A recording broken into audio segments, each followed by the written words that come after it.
심지어 그 옆에 있는 그게 더 좋아 보이더라고요. 더 비싸도. 그래서 제가 충동 구매를 했죠. 그래서 와가지고 이제 박두미한테 얘기했어요. 아, 이거 했는데 이렇다. 그랬더니 이제 또 사고 쳤냐? 해지해라. 그 맞지 않는 거 괜히 했다가 찢어지면 더 아프다. 하지 말아라. 그래서 그 취소를 하고 보니까 아, 이게 아니구나. 혹시 간단하게 네. 자기소개 좀 부탁드리겠습니다. 네, 경기도에 거주하고 있는 50대 남성 회사원입니다. 혹시 이제 처음에 용산 막둥이님 통해서 컨설팅 받으셨는데 네. 지금 구매하신 부동산이 구매하기 위해서 얼마 정도 혹시 시드를 처음에 고민하셨어요? 처음에 시드는 없었는데 제가 대출이 많았어요. 집이 아파트가 2개인데 대출이 한 10억 정도 있었어요. 전세 퇴거 대출 6.6억하고 신용대출 4억 해서 10억 정도가 있었어요. 그 상황에서 집을 하나 팔고 빌라를 하나 사고 싶었어요. 그래서 이제 용산 막부님한테 물어봤어요. 그랬더니 제 재무 구조를 딱 보고서 대뜸 한 얘기가 나는 이렇게 대출 끼고 모르겠다. 이 집 팔아라. 그래서 이제 그걸 가지고 고민을 했죠. 아, 이게 팔면은 어떻게 되는 거지 하면서 그게 이제 생각을 해보니까 한 6억 정도가 나오겠더라고요. 그게 이제 시드문. 그러면 두 채 가지고 계셨다면 두 채 네. 다 파신 거예요? 예, 그게 그 대출이 많아가지고 팔고 나니까 손에 쥐는 게 이제 한 6억 정도를 시드를 지면서 이제 어머니 아버지 받은 거랑 같이 해서 그러면서 조금 보태가지고 한 8억 정도 사네 그런 것 같아요.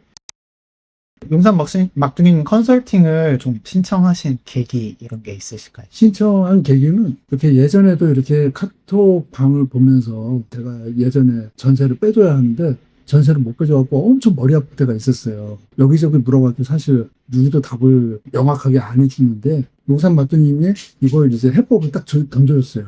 그 해법을 가지고 막 알아보니까 정말 말이 돼요. 그러면서 제가 거기에서 이제 한번 도움을 탁 받았어요. 그래서 아, 이게 이렇게도 되는구나 라는 걸 깨닫고 야, 이거는 좀 다르다. 이분한테 좀 물어봐야겠다. 그러고서 이제 이분한테 오게 된 겁니다. 그렇게 해서 컨설팅을 받으셨는데 또 뭐 임장도 다니셨을 것 같고 최종적으로 구매하시기까지 시간은 어느 정도 걸리셨어요? 전체적인 거는 처음에 이렇게 얘기를 들었어요.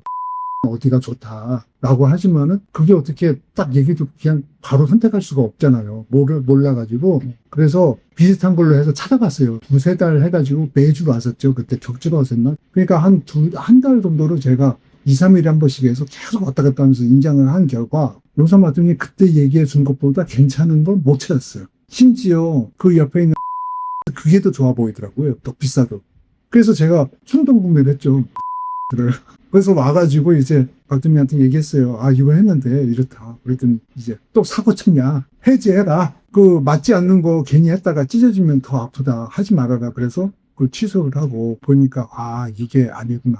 라고 하면서 이제 그 선택을 하는 과정이 한 달 정도 걸렸나? 근데 임장하면서 확신을 가졌어요. 아, 여기에서 추천해 준 게 이유가 있구나. 한 달 정도 걸린 것 같아요. 심지어 계약하러 갔을 때도 지금 거주 중인 집이 팔리지가 않았어요. 그때 당시에 막 포항기여가지고 엄청 좋다 하는데 집에 정말 토요일 일요일에 막 세 팀 네 팀 와서 하면서 하루 종일 짓고 있는데도 안 나갔어요. 그래서 야, 이거 포기해야 해서 막 이제 그 얘기까지 하면서 온달님한테 물어봤어요. 이거 못할 것 같다. 그랬더니 하는 얘기가 깎아라.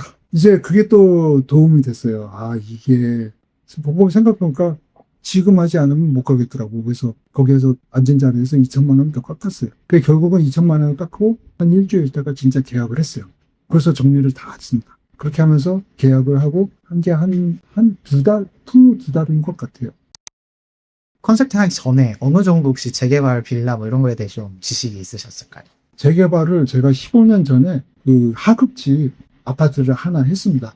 그거 하면서 그 딱지를 받고 나서 일주일 만에 매도를 했어요. 왜냐하면 일단 수익이 난 게 없었고 그 집사람이 엄청난 반대와 이걸 도대체 왜 했냐 이러면 비난도 받고 그런 경험이 있었습니다. 그렇게 해서 경험하시고 나니까 이제 그럼 아예 좀 거부감이 들 수도 있고 오히려 또 더 관심이 갈 수도 있었을 텐데 그 사이에는 공부를 하시진 않으셨던 거예요? 그러니까 그 사이에 공부한 거는 없고 이제 보는 관점이 용산 막둥이를 통해서 깨졌어요. 그전에는 제가 보는 게 제가 살고 있는 동네만 봤어요. 그리고 제가 가서 살 동네만 봤어요.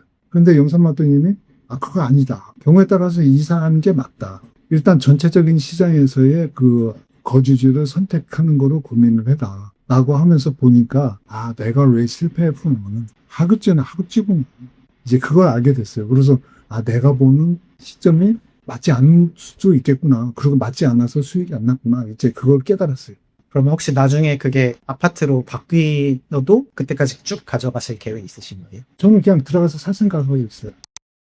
컨설팅을 좀 받아볼까라고 고민하시는 분들이 있으시다면 그분들께 좀 해주고 싶은 말씀 있으실까요?